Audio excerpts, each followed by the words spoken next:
This workshop is titled How to Get Out There and Make Meaningful Connections. I was asked to put this workshop on by the Marmalade Trust, a charity based in Bristol. Their focus is around loneliness, and this week is Loneliness Awareness Week. So they were looking for people to put on some workshops to support the Awareness Week. My name is Zoe Thompson. I'm a coach and self-development trainer. I am based here in Bristol. In terms of my career, I worked for the police for 20 years in a variety of different roles. And for the last 6 years, I've been working as a coach and self-development trainer under my own business of Phoenix Life and Wellbeing Coaching. Let's look at what meaningful connections are. Loneliness arises when the quantity and quality of social relationships fall short of our needs. You can feel lonely when you're not alone, and you can also feel alone but not lonely. And for me, I think this was really important, that actually meaningful connections are really important, both personally and professionally. And we want to make sure that we are connecting with the right people for us, and that will be different for all of us, but it's making sure that we connect in the right way with the right people for us. Here is a list on the left-hand side of your screen. You will see a list of about 50 values. Now, we all have our own personal values, and those values will have been shaped as we're growing up. They will have been influenced by our parents or guardians or the environment that we've grown up in. And as we have got older, they will have been shaped by our experiences. So what's really important here is that we have that clarity around what our values are, because our values are our principles or standards of behavior. They're the things that we judge to be important in life. So this is how we connect, not just with other people, but how we connect with ourselves as well. So it's really important that we have that clarity on what they are. Now, I have mine written down. They're here to the left of my screen so that they're in my line of sight as a reminder all of the time. Now, obviously doing this work, I do talk about them a lot. So I've always got that awareness of what my values are. And I'm always checking that they are in alignment with what I'm doing and the decisions that I make and how I show up.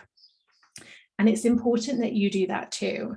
So if you've not done this exercise before, or if you have done this exercise but not for a little while, it would probably be a good opportunity for you to check in with what your values are. Now, I would normally say to identify what your top 3 are. As you look at the screen, it might be that certain words on this page are jumping out to you as what's important.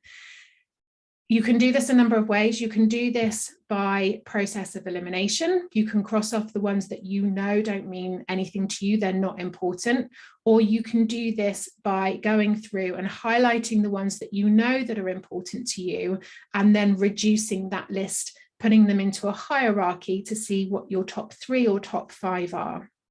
Now, once you know what your values are, and once you've got your clarity around what your values are, this gives you that really clear picture about what's important to you.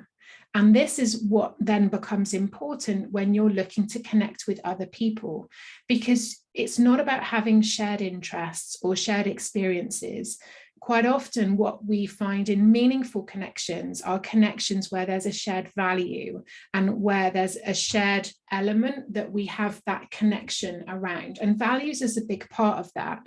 And sometimes, although our values can conflict, our own values can conflict with each other. But when we understand what those are and why they are conflicting, it means that we can take that situation and we can work on that situation because we understand what's important to us and also what's important to others.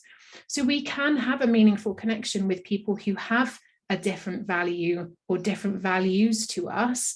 That is possible, but we have to understand what they are so that when they do conflict with each other, we can recognize and respect what those differences are and have that level of understanding of why one thing is really important to somebody else, even if it doesn't feel important to us.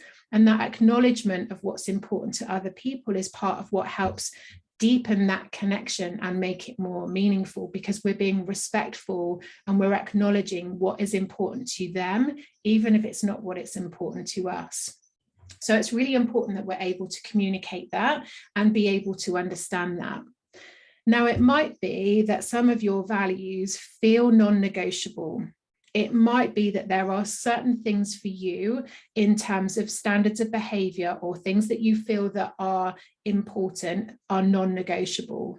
So honesty, perhaps, that might be something that is a non-negotiable for you, but you'll know what that is. And that means then when you're meeting people, you are looking for people who are honest and open, people who you do feel that you can build that trust and that rapport with, because that's something that is important to you and so important that you are not willing to negotiate on it.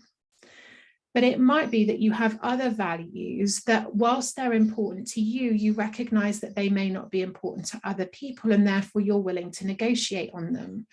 Now, that's a very much an independent decision. It's very much independent choice, and it will be different for different people. For some, their values will, all of them will be non-negotiable. And for others, they'll have one or two that are not negotiable, but they're open to negotiating on others. So when you recognize what your values are and what your core values are, then you can start to think about what's important to you. How important is it for you? How much of an importance is there in how this is for other people? And then you'll know what you're willing and open to negotiate on. Now, when we connect with people, it's really important that we pay attention to our energy when we are with other people. Now, some people will drain us of energy very, very quickly, and other people will radiate. They'll fill us with positive energy and confidence and courage and all of these other attributes that are really important. But some people will drain that from us very, very quickly. And one of the ways that I've heard it described is social vampires. They literally just suck that energy out of you. So it's really important when you're connecting with people to pay attention to the energy that you feel when you're with them and the energy that you feel after spending time with them, because that will give you an indication as to whether that connection is authentic and whether or not it's meaningful and whether or not it's purposeful as well, because we need to connect with purpose. This is not about collecting as many people in our lives as possible. It's about connecting people with intention and with purpose, of people who we can contribute to and people who contribute to our lives as well. So it's really important to be able to do that.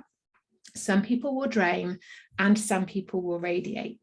And in a similar way, some people will be like anchors. They want you to stay in the harbor. So if you think of yourself as a ship and you have all of these big dreams and big aspirations and you want to go sailing off into the world, there will be some people in your lives that don't want you to do that. That doesn't work for them. They want you to stay as you are. That works for them. You being you, how you are now, works for them. And they don't want you to change. They don't want you to go sailing off and reaching your dreams and your aspirations. They want you to stay in the harbor. And so whilst it's with good intention, the intention is to themselves and looking after themselves and what life is like now, rather than the intention of supporting you and what's important to you. So check for the people who might be holding you in that space that you are, and look to see who's in your world or who could be in your world that is more of a sail. And sails are people that when you talk about your dreams and your aspirations, they are pushing you out of the harbor. They're literally right behind you going, that's amazing, go do that. What can I do to support you? What do you need from me to support you to do that? So think about who's a drain, who's a radiator, who's an anchor, and who's a sail. And my last point on making a connection is thinking about the equity of these connections. Is it give, give, give? or take, or is there that equal balance of that energy exchange so that it's like a joint bank account? You both want to be investing in, and you both want to be withdrawing. And it's important that you do both, even if you are somebody who doesn't feel comfortable in asking for help or asking for support. It's important that you do that, because that's what creates the balance of that relationship or that friendship or that connection. If you are give all the time, but you don't ask for help, or you don't allow the other person to give, then you're creating an imbalance. And eventually that starts to play out through resentment or through guilt or through lots of other different emotions, because that connection is not equal.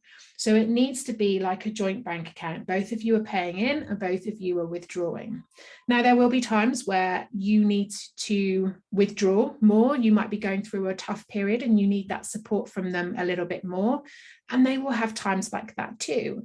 But you want to both be paying in and both be withdrawing in equal amounts over a longer period of time, so that you're not in the red, you're not going overdrawn. So think about who you connect with now, who's really important to you, what is it about them and their values and how they show up in the world that's important to you.